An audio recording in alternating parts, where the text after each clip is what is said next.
Coming up on the final edition of Michigan's High School Sports Show. It's a state champs spring sports state semifinal soiree. Teams from all over the state representing as we count it down to the state finals. State champs starts now. What's up, Michigan? I'm Lorne Plant, and this program is presented by our friends at Lawrence Technological University.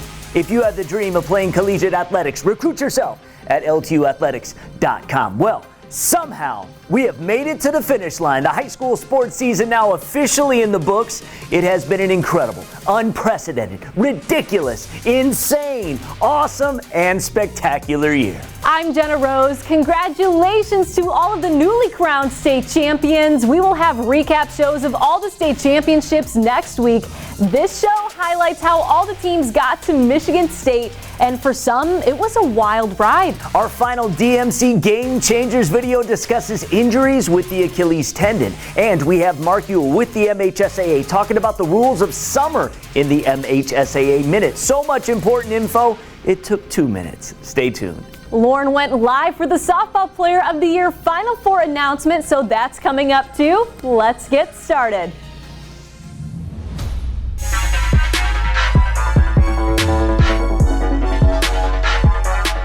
I'm Ryan Slocum at Michigan State for a Division I baseball semifinal between Bloomfield Hills, Brother Rice, and Grand Blanc. The Warriors are making their third straight trip to the semis, while the Bobcats are here for the first time ever.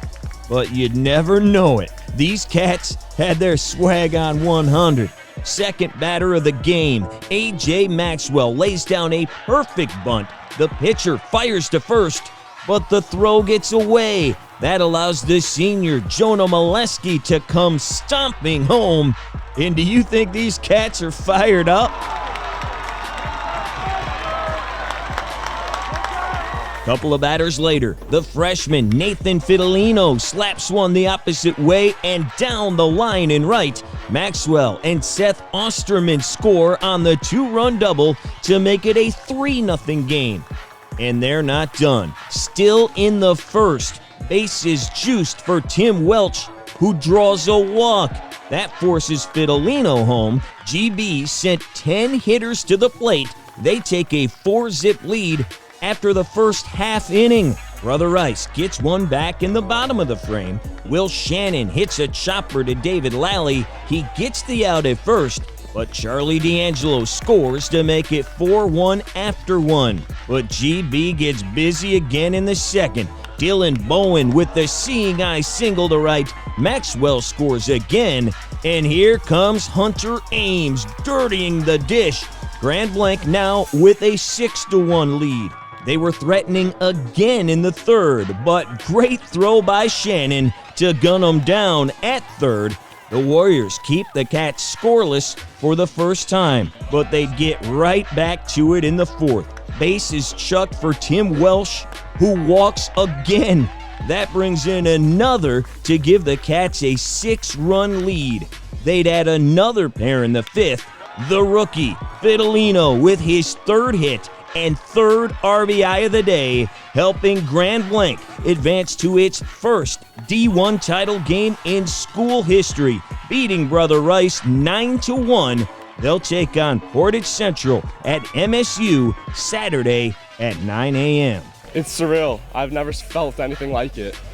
We have our whole city on our back today. So this is the best team we've ever had. This is the furthest we've ever gone. And we leave it all on the field. Every game, we leave it all on the field. We know they have something to lose, but we have something to prove, so we kind of just show out. It's special because we're a brotherhood. We've been playing with each other for the longest time ever. We never thought this was possible, but it wouldn't be possible without our team chemistry, our great coaches, and just overall our fans. The atmosphere is great here. Yeah, it's the first time in history that we've been here, and we're not done yet, obviously, but we're just trying to make history for ourselves.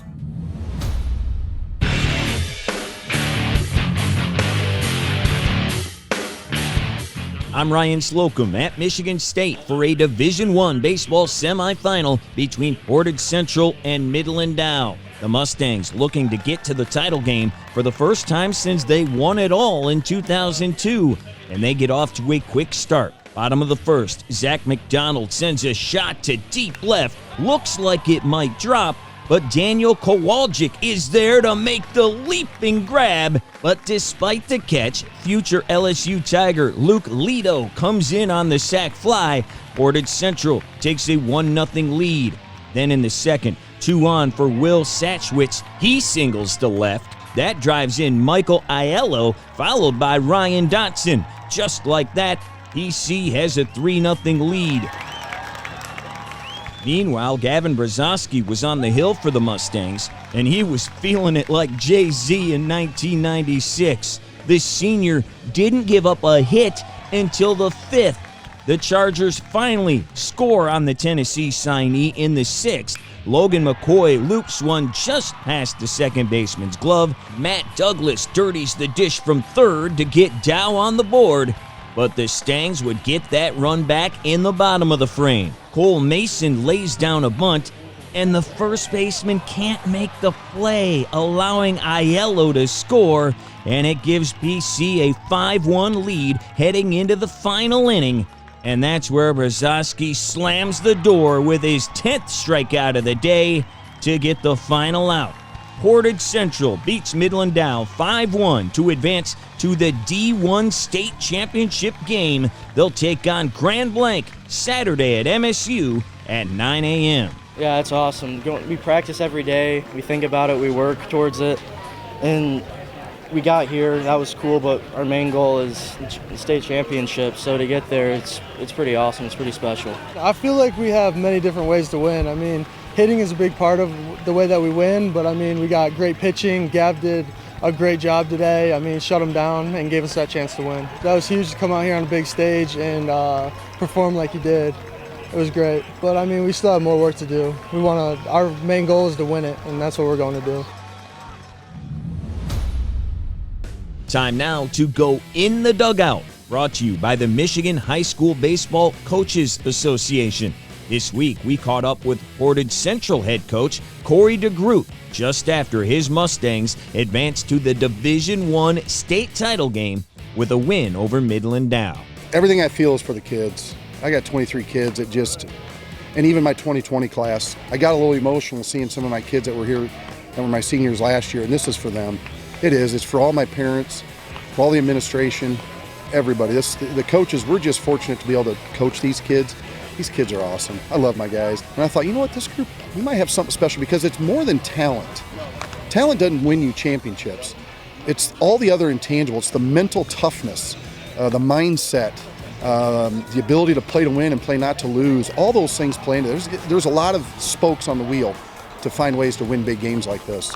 Is that what it is about Portage? I know you haven't been this far since 2011, but both Portage schools are always incredible baseball teams. Is that what it is? It is. Chris Andrews, a coach at Northern, sent me a text this morning. He said, hey, let them know what Portage is all about, you know. And we got good baseball over in Southwest Michigan. I mean, you got Stevensville Lakeshores here in the Final Four. You got Buchanan in the Final Four. You got Hackett. Portage is baseball, and they got tradition that goes way before I ever came around. I've been fortunate enough to coach against them, and now I'm here coaching for them, and I'm just proud to be their coach. When did you know? Did you have a feeling? I know this was a goal, but everybody has high goals. When do you know this, hey, we can make it to the state championship, we can win a state championship? Oh, that's a great question. I just think as you see them being tested throughout the season, and you see how they respond and grow, how they work and practice, how they're humble, how they care for each other, those are the mortar of the foundation of a team that gets you through games like this, you know, and that's when I knew we had something special. It doesn't hurt to have a three-headed monster like you have. I know you got more talent than three, but can you tell me about those three guys? And that's got to be as good of three as maybe ever, as good as talent as you had in the past. Players win games. Us coaches are just here trying to fill out the lineup card. When it all starts, these kids are the ones that do the work. They really do. I'm just proud of them. Zach, Luke, and Gavin are they're studs. But I, as a coach, I don't give out MVPs because I've got so many kids that are valuable pieces that make us important. But undeniably, those are the kids that drive the train. I say it all the time. And to be able to coach kids with that kind of talent, but the thing that people don't see is the silent hours of work they put in to get to this point. They didn't settle. Once they signed to go to their schools, they didn't relax and say, I'm already there. They were driven, and they're our leaders, and they lead. And one of them led on the mound today. You got off to a quick start, you put some runs on the board, and then he did the rest for you. Can you talk about that pitching performance today? Just Gavin's been that way since I've started coaching here. He is a bulldog, and I told somebody else that pitching is not about velocity. It's about a mindset of being able to hit spots, handle adversity, be tough, gritty, and that's who that kid is. Off the mound, away from the field, yes sir, no sir, he is as respectful as you can be. When he steps on that dirt, he's an animal, and he just flat out competes, and it's infectious, and it gets me motivated. I could sit and watch that kid throw all day long.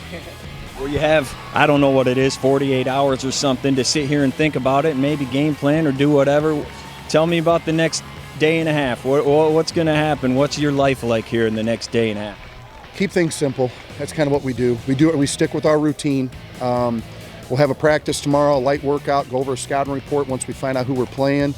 Just the biggest thing, though, is allow these kids to enjoy this moment. We went to a Lug Nuts game last night. We got up here early, did a team meal. We had alumni send video to them. We are trying to make this as memorable as you can because it's for the kids. This whole thing is for them, and that's our goal. Make it as memorable as we can for these last 48 hours. I'm Ryan Slocum for State Champs. State Champs, Michigan's high school sports show, is brought to you in part by Detroit Medical Center Physical Therapy and Sports Medicine.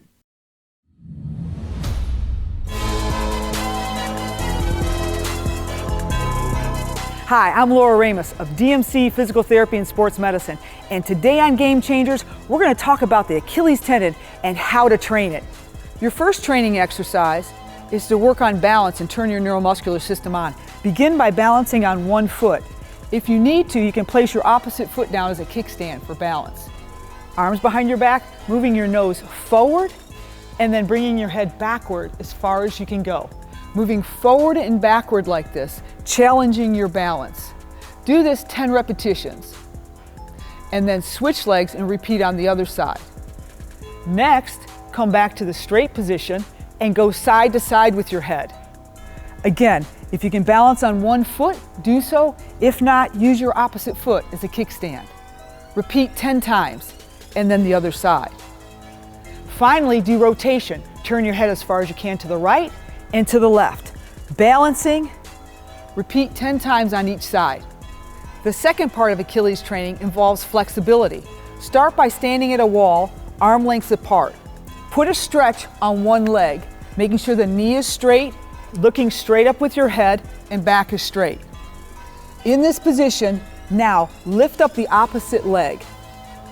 Drive that leg backwards and then forward 10 times with a big motion.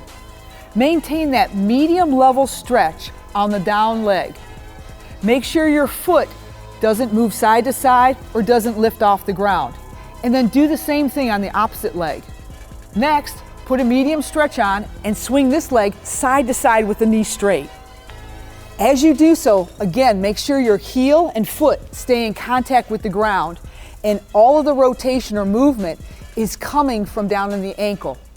Keep this medium stretch on for 10 swings on the right and then 10 swings on the left.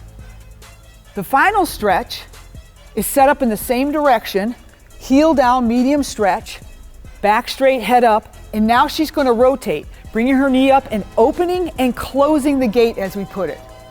As she does so, keep this foot solid on the floor and keep a medium stretch. Rotate in and out 10 times and then repeat the same thing on the opposite leg. The third part of Achilles training involves strengthening. Begin at a wall with your arms at chest level. Put your body at about a 45-degree angle with your feet close together.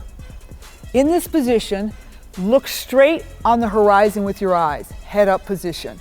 Make sure your glutes are tight and the muscles in the front of your thigh, the quads are tight. Raise up onto both of your feet, from the balls of your feet, and as you do so, make sure that you don't roll out to the outside. Stay on the inside ball of your foot. In this position now, lift one knee up. As you do so, make sure you maintain a tight glute and quad, and don't let your heel drop. Now, slowly go down on a 1, 2, 3, 4 count, and then rest the other leg down. So the tempo for this exercise starts out with a quick release up, drive, hold 1, 2, lower 1, 2, 3, 4. Repeat 15 to 20 repetitions on both legs. Do you have a sports injury, or are you just looking to take your game to the next level? Then go where the pros go. DMC Physical Therapy and Sports Medicine. For immediate care, call 313-910-9328 or visit dmc.org/gamechangers.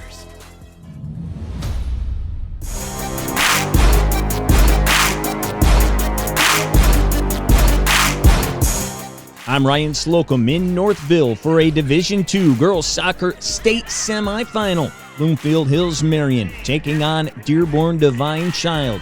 We'll pick it up in the 8th minute. Angelina Briggs looking to clear the ball out of the defensive zone. Ashton Lang comes down with the possession for the Falcons. She pushes toward the net. The junior fires a shot, but Isabel Toma leaps and gets a hand on it for the save. Minutes later, Caroline Flynn gets the takeaway. She speeds downfield, finds some space, and sends it across. It's stopped by the Falcons goalie, but senior Lorne Briggs is there to knock it home. Marion takes a 1-0 lead. Then, with under 5 minutes to play in the half, Mustangs with it again. Abby Lucchese sends a lead pass to Caroline Flynn. The sophomore gets by 2 Falcons defenders and fires away for another goal. That gives Marion a 2-0 lead at the break. Jump ahead with 10 minutes remaining on the clock. Marion on the move again. Ellie Irvin finds a sprinting Maria Eskunis. She shoots, but the senior Gabby Svetnovsky is there to make the save. That keeps it a 2-goal game. Divine Child needs to make something happen with this season on the line.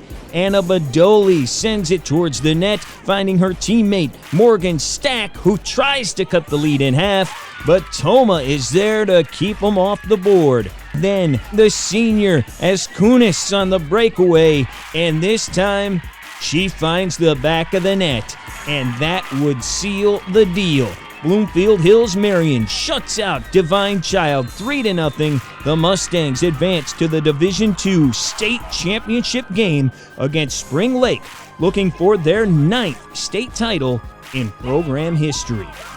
Genuinely, I thought we came out a little rocky in the back, but we held on to our tenacity and work effort, and we just wanted it way more than them, and I just thought it ended up being really good and what we needed for the win. I think we came prepared, and that helped us a lot throughout the whole game. Excellent point. I just knew that we had to play hard defense the whole entire time. If we did that, then we could take it from there. We ended up scoring another goal, and that just made everything solid for us. We said 40 more minutes of hard play, and we're golden. One more goal, and we're golden, and we did both. So, very proud. Who hasn't played there? Me. So, new player for us to get there. Everybody else has played there. Beautiful place. And we have a beautiful team, and we're going to enjoy our last 3 days together. You can be sure of that.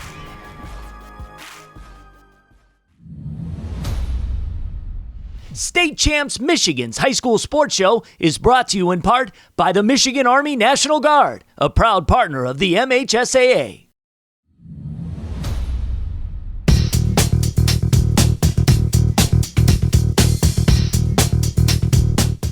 I'm Greg Molson in Howell for a Division III girls soccer state semifinal with the Hornets of Williamston taking on the Detroit Country Day Yellow Jackets. Williamston looking for an early score as Ella Cleaver passes it ahead to Kaylee Douglas, but it's Lila Beinhold coming out of the net to boot it away. Then it's Country Day on the attack. Jordan John with the pass off the defender right to Serena Yu, who fires it into the net. Yellow Jackets take the lead just 7 minutes in. The Jackets would have some great chances to add to their lead. Victoria Miller with the shot, knocked away by a diving Abby Piper. Then it's Callahan Bearden with a great move, and the hard shot stopped again by a diving Piper. It remained 1-0 into the second half. Same story in the second half with Country Day continuing to get good chances, but Piper would keep the Hornets in it. The Jackets would not score again. but they didn't need to as their defense kept the Hornets from getting any good chances. Detroit Country Day wins it 1-0, advancing to the D3 state championship game against Boyne City on Friday.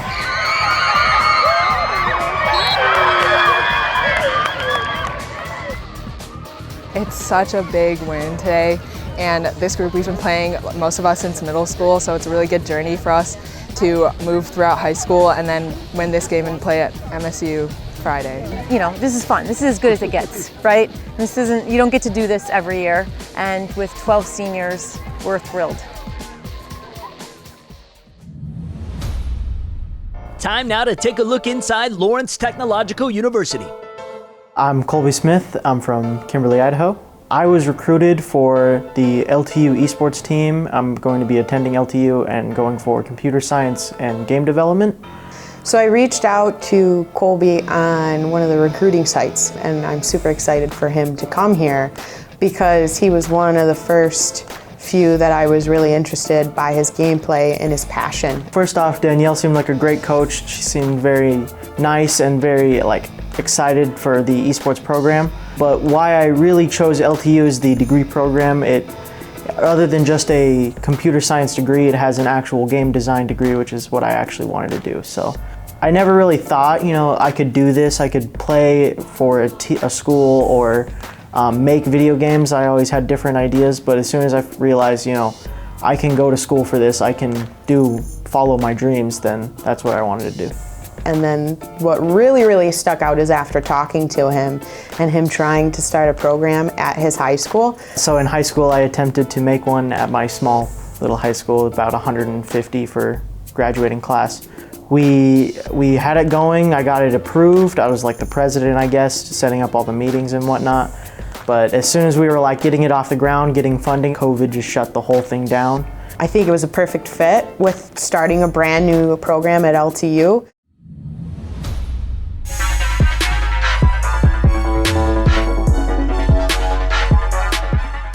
We head out west for a Division IV girls soccer semifinal at Comstock Park High School as North Muskegon takes on Granville Calvin Christian. We pick things up late in the first half. The senior co-captain for North Muskegon, Hope Johnson, takes on the whole defense, gets a shot off, but she is stopped by Anna Heckman as we go to the half scoreless. But the Lady Norsemen would get on the board 10 minutes into the second half. Emily Olson plays the space upfield. Natalie Panucci runs it down, and the sophomore finds the back of the net to put North Muskegon up 1-0. Then they would strike again just 2 minutes later. Sophia Schatz finds Emily Judd, who chips it in for Hope Johnson, and the finish. And that increases the lead to 2-0 for the Lady Norsemen. Calvin Christian had their chances to cut into the deficit. Heidi Tomasa carries it in, fires a shot up top, but Cyan Fairfield rises and makes the save, preserving the shutout as North Muskegon advances to the D4 title game, 2-0 your final.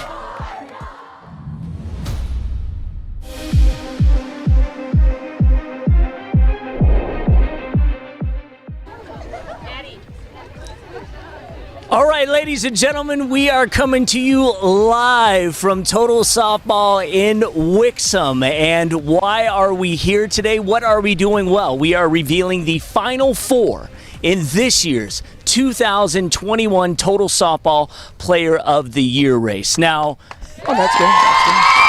All right. Good, thank you. My name is Lorne Plant. We're joined by Donnie Dreyer, as always. So, Donnie, just kind of give the audience here a little bit of information as to who's behind us. Well, we got a couple different groups. One is we always do summer camps, and we have the University of Michigan staff and some of their current and former players running a camp for kids aged 8 to 14. That just finished up, and now we're going to be doing an organizational workout. The Finesse organization does a workout in front of the college coaches just to give them a jump start so these coaches can see these kids in getting multiple reps before they start traveling and watching playing games. Okay, well, there you go. Welcome. Welcome. All right.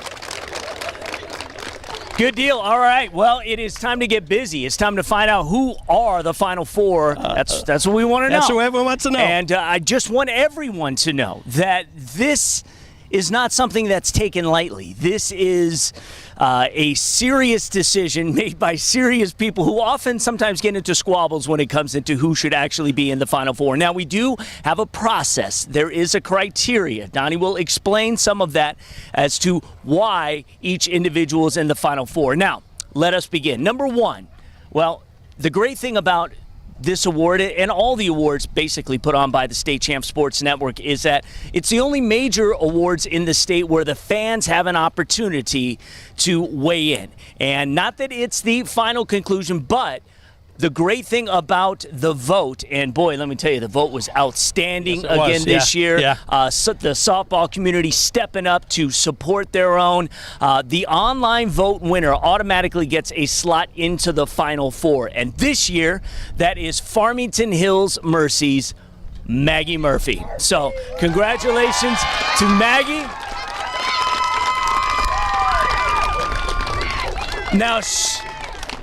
Now, she pretty much owned the vote all year long. Her community came out loud and proud. But if you look at her credentials, her resume, I mean, up until even yesterday in the state quarterfinals, she deserves a place in this Final Four. Just her numbers alone. So one, batting .475, 16 home runs. Right off the bat, that's impressive. But she's doing it against some of the best talent. And level of competition is part of our criteria. And then big game performances. Oh, my God, against Regan Benton. Two-run homer in the districts to win districts, basically, right? And then she comes back in regionals, does the same thing against a Great Walled Lake Northern team. Hits a 2-run home run and end up winning by 1 run. So she's done it a number of ways. The voting's just one.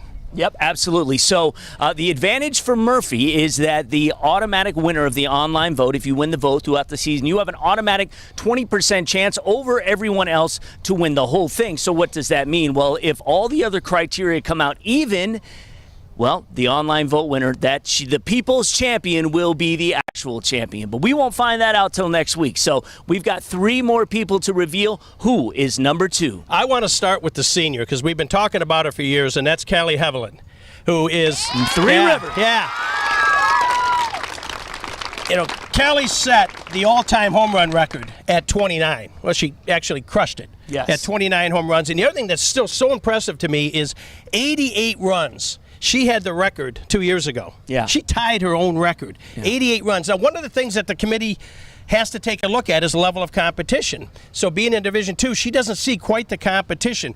But go back in the record books. Nobody at any Division 1 through 4 has hit 29 home runs or scored 88 runs. Yeah. She's in our Final Four. Her 66 career home runs, right? Yeah. 66 career home runs, 6 shy of the all-time career high school state record. She didn't even have a junior season. Amazing. So what do you say about that? She would have crushed it. She would have finished with like 85, I'm thinking. And going to Alabama. So good on her. All right, number 3. Number 3, who came out of nowhere, was on our watch list all year, but not in the top 10 until late, is Owasso's Macy Ireland. Come in, kiss. Impressive.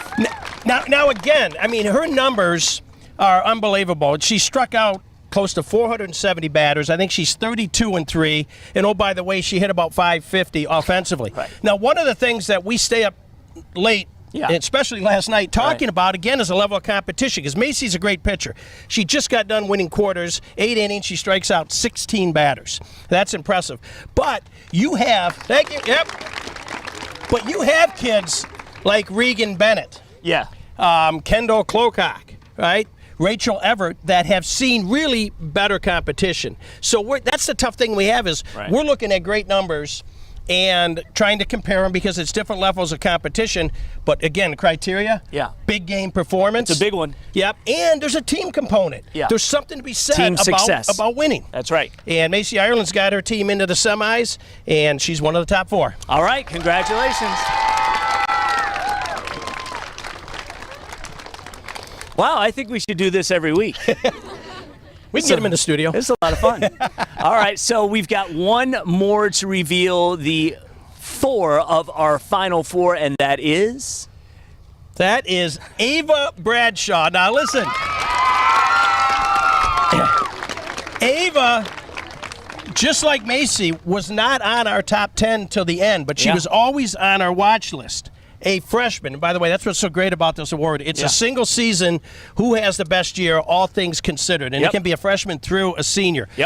Ava, great pitcher all year. She averages about 2 strikeouts an inning. She bats third in her lineup, so she's very important to the team, both offensively and on the mound. But the amazing thing about Ava and why she has shot up, ever since pre-district, she's just been lights out. And pitching-wise, she's dominating. But what I've noticed is now her team's starting to hit. It's almost like they're feeding off her.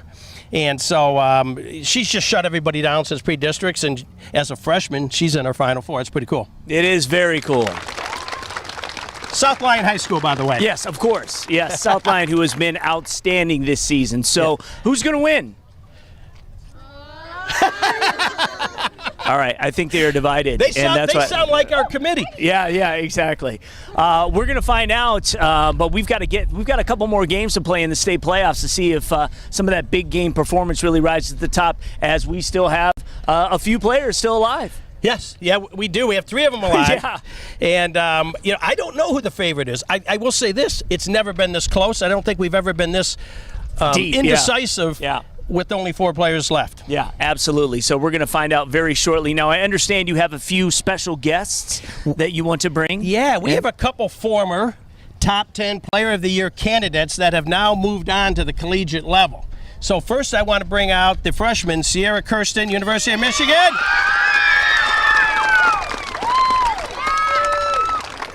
Sierra was a part of that Clarkston trio that we always talked about. Hannah Katie, who is in the crowd today. Okay, all right. Along with another. She's locking up. Along with another freshman that has a great year at Central Michigan, Abby Tomey. But Sierra and Hannah, we'll ask you too, so we got you both right here. Tell us, you now have a year under your belt. And by the way, congratulations, Big Ten championship. Yes, absolutely. You've had a year under your belt. A lot of kids that are here and a lot of kids that are out there, if you had one piece of advice that you could share with those kids now that you got a year under your belt, what would that be? I think my biggest give her the mic. My biggest piece of advice is being present in the moment that you're in. Don't be rushing out of where you are. Like where you are, and whether it's high school ball, whether it's little T-ball, whether it's college, enjoy it. Embrace the failure that you're facing. Embrace the high that you may be on. If you're learning a lot, be present with the girls around you. Love those girls, because I just went and saw a lot of our high school girls the other night. So those are lifelong friends, and just enjoy where you are before you're moving on. Thank you so much. Hannah. Come on, Hannah. Okay. Hannah says she's seconding that. All Okay. right, So we have now a Hannah. You're a senior now this year. Come on in. Wow. We have Hannah Carson, the starting catcher for Michigan, and part of that Big Ten championship team. And Hannah had a great career at Mount Pleasant, correct? Mount Pleasant, yeah. Yeah. So now that you're a crafty veteran, you got 3 or 4 years of Hutch under your belt. What would you tell these kids the most important thing that, at least one piece of information that could really help them out? My advice would be not to be afraid to fail. Leave it all on the field, because if you try to hold back, then you're not going to reach your full potential. So go out there, play with everything you have, make an adjustment. If you fail making that adjustment, embrace it, and just keep going after it. That is awesome. That's great advice. What do you guys think? Three superstars in the crowd right here. No doubt. I think we have several other superstars to be. Yeah. So congratulations. Especially these ones right here. Yeah, right. These are the future right here. Right. We reveal next week who will be this year's Total Softball Player of the Year. So I'm Lorne Plant, Donnie Dreher, and an entire Finesse organization. Thank you guys for being here. We were live at Total Softball in Wixom. We will see you next week. Great job, you guys.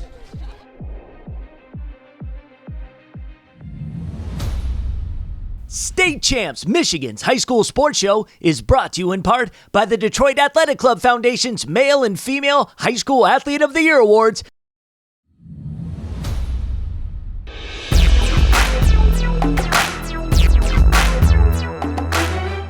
I'm Sean Beligian, and we're at Troy High School for Division I girls soccer semifinal match. The Troy Athens Redhawks taking on the Eagles of Ann Arbor Skyline. Winner goes on to the finals in East Lansing. We pick things up just 7 minutes into the first half. Game scoreless, both teams fighting for possession in the Red Hawks offensive zone. Emmy Chung gets the takeaway, but her pass finds Alyssa Carnes. She passes it up to Abby Main. She shoots. The shot is just right of the net. We remain scoreless heading into the break. On to the second half. It would be Main setting up for the corner kick. She kicks it right out in front and finds the back of the net off the Eagles' header for the goal. Troy Athens strikes first early in the second. Troy Athens only up by 1 with 8 minutes to go in the match now. Skyline looking to tie it. Red Hawks' Casey Gruber knocks the ball free. Nicole Russell passes up to the freshman Alex Haggerty. One-on-one opportunity. Crosses it out in front. Deflects it off the Eagles defender. In for the goal. Troy Athens goes on to win the Division I semifinal over Ann Arbor Skyline. 2-0 your final.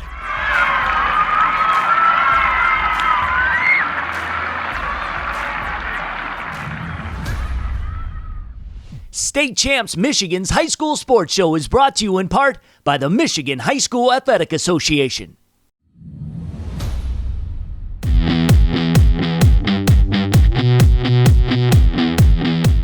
As we head off to summer break, I hope all of us can find a few minutes to reflect and recharge after the end of a very challenging year for all of us. A special congratulations to our seniors, the class of 2021, that endured so many unique challenges and hurdles as we navigated through this past year. For student athletes and their teams and coaches who will be returning to school in the fall, our summer rules are now the same as they were prior to the COVID pandemic. This means there are no limits on the number of teams at a summer competition or team camp. Football is allowed 15 contact days with unlimited numbers of kids, and 7 of those 15 dates can be used for summer competition, for example, 7-on-7. Basketball, ice hockey, lacrosse, soccer, and volleyball are allowed 15 dates of summer competition, as has been the case in previous years. And that all leads to the fall, where there will be no limitations on the number of teams at tournaments, events, and invitationals. Scrimmages will also return next year for the fall of 2021, and as of now, there will be no attendance limits on games held as we start next school year. As we work through the summer, I can't tell you how much we're looking forward to things looking as normal as they've been come fall. While we're not trying to rush or wish away the upcoming summer vacation and break, it will be great to see spectators and fans in our stands, in our gyms, in our facilities to watch our kids play the games that they love so very much. Have a wonderful summer, get ready for the fall, and continue to check in on us at MHSAA.com. Well, Genna, it has been amazing working with you again this season. I hope we get to do it again in the fall. I know we will. We will. It's kind of hard to believe, though, that it's all over. That's because it's not. State Champs will be live streaming the Michigan High School Football All-Star Game, coming to you live from Lawrence Technological University. Lorne and I will be there. Come join us Saturday, June 26th at 1 p.m. Tickets available at the gate, and there are no capacity issues. Of course, if you can't make it, as I mentioned, State Champs will bring you the game live across the State Champs Network. That's right. And 2 days later, State Champs will live stream the final high school event of the season, the Michigan High School Baseball All-Star Game from Comerica Park. Monday, June 28th at 7 p.m. Come on down to Comerica, where you just might see some future pro athletes don their high school unis one more time. If you can't be there, State Champs with the full play-by-play coverage. And one more reminder to catch the State Champs at the State Final Spring Sports Championship recap shows, which will premiere next week on the State Champs Network. All right, Genna, this is it, the final showdown. Okay. This is bragging rights for all summer, okay? So regardless of how many times you've beat me this season, which is like 9 out of 10. All right, here we go. Rochambeau. Rochambeau. Rochambeau. I gotcha. Apropos. State Champs Michigan's High School Sports Show is presented by Lawrence Technological University. LTU offers over 24 varsity sports for men and women, along with several dozen world-class undergraduate programs.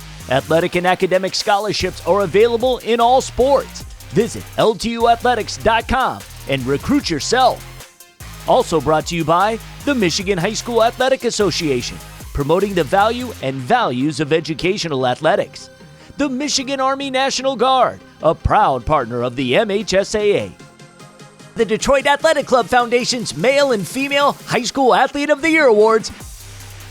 Detroit Medical Center Physical Therapy and Sports Medicine. Do you have a sports injury, or are you just looking to take your game to the next level? Go where the pros go. Visit dmc.org/gamechangers. And the Michigan High School Baseball Coaches Association, a proud partner of State Champs. For all things high school baseball coaching in Michigan, visit MHSBCA.org.